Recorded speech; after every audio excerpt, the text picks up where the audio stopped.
સુરત શહેરે શમશાર કરતી ઘટના સામે આવી છે। કતારગામ વિસ્તારમાં માત્ર 6 વર્ષની દીકરી સાથે દુષ્કર્મની ઘટના બની છે। સુરતના કતારગામ વિસ્તારમાં રાત્રે દરમિયાન અપહરણ બાદ આરોપીએ બાળકીને પોતાની હવસનો શિકાર બનાવી હતી। હાલમાં બાળકીને ગંભીર ઇજાઓ થતાં હોસ્પિટલ ખસેડવામાં આવી છે। ઘટનાને લઈ કતારગામ પોલીસ ક્રાઇમ બ્રાન્ચ સહિતનો કાફલો ઘટનાસ્થળે પહોંચ્યો છે। આ અંગે ડીસીપી પિનાકીન પરમારે જણાવ્યું હતું કે અમને સ્મીમેર હોસ્પિટલ પાસેથી માહિતી મળી હતી કે કતારગામમાં માતા સાથે રસ્તા ઉપર સૂઈ ગયેલી 6 વર્ષની બાળકી સાથે અઘટિત ઘટના બની છે, જેથી અમે તત્કાલિક ઘટના સ્થળે પહોંચ્યા છીએ। પ્રાથમિક માહિતી મળી હતી કે તેમાં બાળકી માતા સાથે સૂઈ ગઈ હતી અને કોઈ અજાણ્યો ઈસમ બાળકીને ઉઠાવી ગયો હતો અને દુષ્કર્મ કર્યું છે। હાલ પોલીસ અલગ અલગ ટીમો બનાવી તપાસ હાથ ધરી છે।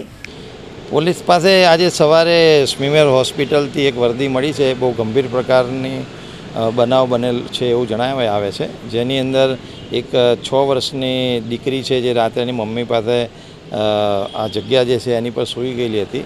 કોઈ અજાણ્યો ઈસમ છે એ છોકરીને ઉપાડીને એની પર સેક્સ્યુઅલ એસોલ્ટ કર્યો હોય એવી પ્રાથમિક માહિતી વર્દીના આધારે જાણવા મળેલ છે। દીકરીને અત્યારે હાલમાં સ્મીમેર હોસ્પિટલ ખાતે એની સારવાર ચાલી રહી છે અને પોલીસ આ અનુસંધાને આ બનાવની જે વર્દી છે એની પોલીસ ગુનો નોંધીને એની કામગીરી અત્યારે તપાસ કરવા જઈ। હજી તો ફરિયાદનું ડ્રાફ્ટિંગ ચાલુ છે। ફરિયાદ અત્યારે અમારો પ્રાયોરિટી છે કે આ જે ખરેખર બનાવ બન્યો છે એની અંદર અમે તાત્કાલિક એનું ડિટેક્શન કરીએ અમારી પ્રાથમિક, પછી આગળ જેમ જેમ આવશે હજી કંઈ ખ્યાલ નહીં આવે। ઇન્વેસ્ટિગેશનનો પાર્ટ છે। જસ્ટ બનાવની વર્દી મળી છે, પોલીસ તુરંત જ અત્યારે એક્શનમાં આવી ગઈ છે। આપ જોવો છો સ્થળની પણ વિઝિટ થઈ ગઈ છે અને જે વિક્ટીમ છે એની સારવાર ચાલુ છે અને ફરિયાદ નોંધવાની કાર્યવાહી ચાલુ છે। घटना बनी है, शू कार्रवाई कल 14 मार्च की लेट नाइट से आज सुबह अर्ली मॉर्निंग सुबह से पहले के बीच में एक दुखद बनाव बना है। एक छोटी बच्ची के साथ किसी ने बलात्कार कृत्य किया है।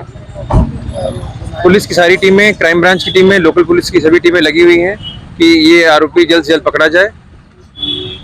सर उसको पहले उठा के ले गए तो उसके बाद हाँ, जो प्राथमिक अभी पता लगा है, बच्ची की मां ने यही बताया कि उसको ले गए थे, उसको कोई ले गया, फिर उसको ये गंदा कृत्य करके उसको वापस रख गया है, यही पता लगा है। किस तरह से सीसीटीवी खंगाले जा रहा है, किस तरह पुलिस हर चीज़ human intelligence, CCTV, technical surveillance सब कुछ किया जा रहा है ये जानने के लिए कि वो इंसान कौन था, क्या एक से ज़्यादा थे या सिर्फ एक था।